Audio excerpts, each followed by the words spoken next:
Break के बाद आपका स्वागत है। देश में कोरोना के केस में तेजी से गिरावट दर्ज की गई है। रिकवरी रेट 12 राज्यों में 95% से ज्यादा है। वहीं अगर दुनिया की बात करें तो जानलेवा वायरस अमेरिका में कोहराम मचाए हुए है। देखिए रिपोर्ट।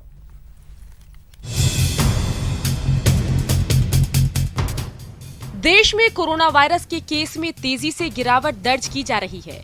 वैसे लोगों के मन में वायरस का डर भी हटा है। लोग मानसिक रूप से मजबूत होते जा रहे हैं। कोरोना के एक्टिव केस में लगातार कमी आ रही है। इसके साथ ही 12 राज्यों में तो कोरोना से ठीक होने वाले की रफ्तार का प्रतिशत 95 से ज्यादा हो गया है। वैसे देश में औसत रिकवरी 93% से ज्यादा है। फिलहाल देश में कोरोना मरीज की संख्या 88 लाख के पार पहुंच गई है। इनमें 82 लाख 90 हजार से ज्यादा मरीज ठीक हो गए हैं। वहीं अब तक 1,30,000 से ज्यादा मरीज जान गंवा चुके हैं। पिछले एक दिन में 29,164 कोरोना के मरीज मिले हैं। पिछले 4 महीने में ये आंकड़ा सबसे कम है। वहीं पिछले 24 घंटे में 400 से ज्यादा लोगों की जान चली गई है।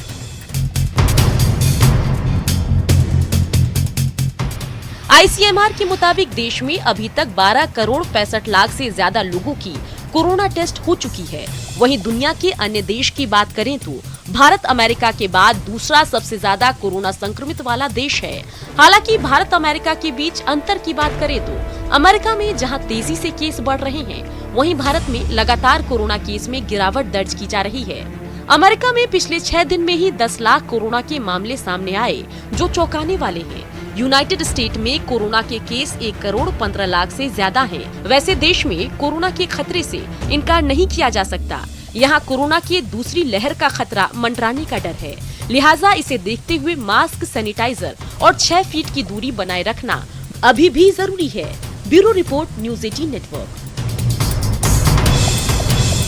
त्योहार के मौके पर दिल्ली को दहलाने की बड़ी साजिश को पुलिस ने नाकाम कर दिया। पुलिस ने 2 संदिग्ध आतंकवादियों को पकड़ा है जो जैश-ए-मोहम्मद के सदस्य बताए जा रहे हैं।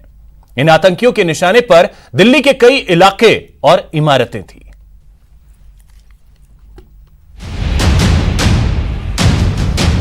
दिल्ली पुलिस ने एक अभियान में 2 संदिग्ध आतंकियों को गिरफ्तार किया है।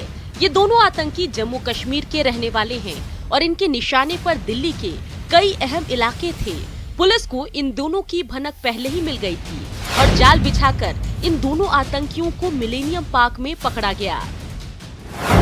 दिल्ली के सराय काले खां इलाके से दोनों की गिरफ्तारी हुई।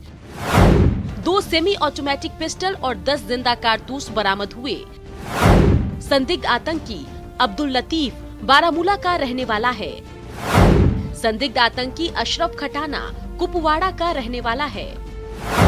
विदेशी दूतावास, चर्च और दूसरे धार्मिक स्थल, बड़े होटल निशाने पर थे। दिल्ली के कई अहम इलाके भी इनके निशाने पर थे। दिल्ली पुलिस के स्पेशल सेल ने 2 ऐसे आतंकियों को गिरफ्तार किया है जिसका वास्ता आतंकी संगठन जैश के साथ बताया जा रहा है। कल देर रात में 10 से 10:30 बजे के लगभग में ये पूरे ऑपरेशन को अंजाम दिया गया और उसके बाद लगातार उन दोनों से पूछताछ की जा रही है। खुफिया एजेंसियों ने नवंबर में दिल्ली एनसीआर समेत देश के बड़े महानगरों में आतंकी हमले को लेकर अलर्ट जारी किया था, जिसके बाद से सुरक्षा एजेंसियां जानकारियों को डेवलप करने में लगी हुई थी। साथ ही त्योहार के मद्देनजर सुरक्षा व्यवस्था भी कड़ी कर दी गई। जो जम्मू कश्मीर से जुड़े हुए जो उसके कनेक्शंस हैं बकायदा उसको भी खंगाला जा रहा है, क्योंकि मूल रूप से ये दोनों कश्मीरी हैं। लेकिन राजधानी दिल्ली में किस तरह से इसके संपर्क थे और किस तरह से एक बड़े वारदात को अंजाम देने की कोशिश थी, ये तमाम चीज़ों पर स्पेशल सेल की टीम पूछताछ कर रही है। वीडियो जर्नलिस्ट प्रकाश गुप्ता के साथ शंकर आनंद, न्यूज़ 18 दिल्ली। दिल्ली एनसीआर में कोरोना